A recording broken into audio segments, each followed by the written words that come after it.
First of all, I want to give a shout out to one of my subscribers, and actually I want to shout out to all my subscribers. I want to thank everyone who's come to the channel and who's been here for a long time, and we're looking to grow, we're looking to do a lot. But one of my subscribers named Drew Henderson, he's got a YouTube channel. He does a lot of tips on how to grow your channel.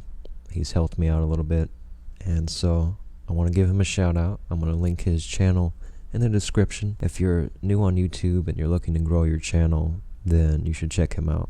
He has a lot of great tips. He does shout outs just as well. So anyway, we want to get into the reviews today for MediEvil. So let's start off with the Metacritic scores. Now, this game is coming out in just about 2 days, less than 2 days, and so far the scores are pretty much split down the middle.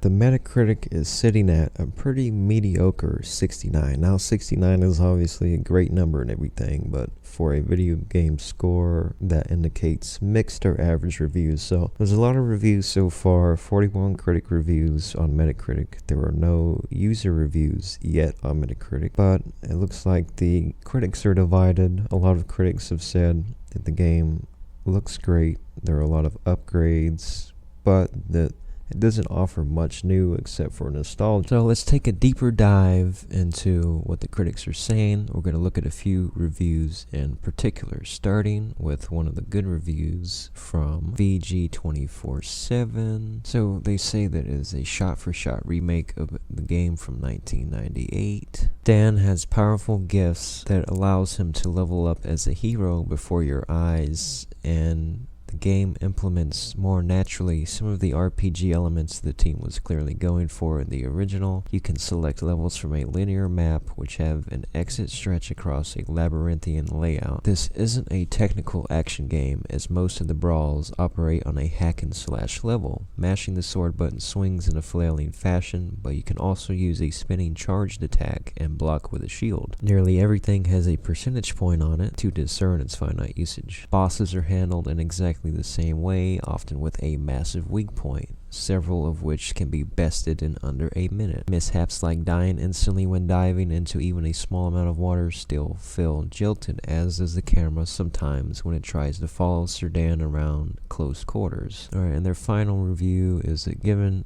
a physical copy is about $30, stealing it for the PS4 is a good deal. A good review from VG247. Push Square gave it a 5-star review. Just to highlight one more review, IGN gave it a 6.5, which is actually a pretty low score for them. IGN complimented the graphics, saying it's hard to overstate just how great everything looked, but ultimately they gave it a mixed review. The verdict: the philosophy of making MediEvil in 2019 without modernizing the platforming, boss fights, and save points ends up feeling like a project half finished. This tribute to an often forgotten game and its memorable underdog protagonist is gorgeous and nostalgia inducing, but it was mostly that nostalgia that made it endearing enough for me to replay a whole level for the 3rd time because I was killed by a bug or an unfair boss battle. That kind of oversight makes sense in a remaster where you mostly expect updated textures, but in a remake it doesn't go far enough to resurrect MediEvil for the present day. So a lot of mixed reviews.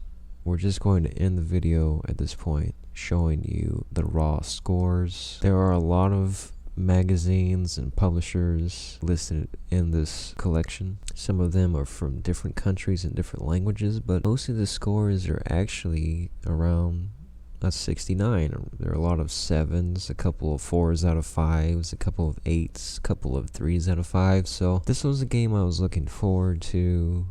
I don't know if I want to get it. I don't know if I'm going to get it. I don't think I am. Just because when I played the demo, I had some issues. I didn't like the camera angles. I thought the graphics were nice, but there's really not a whole lot of innovation here.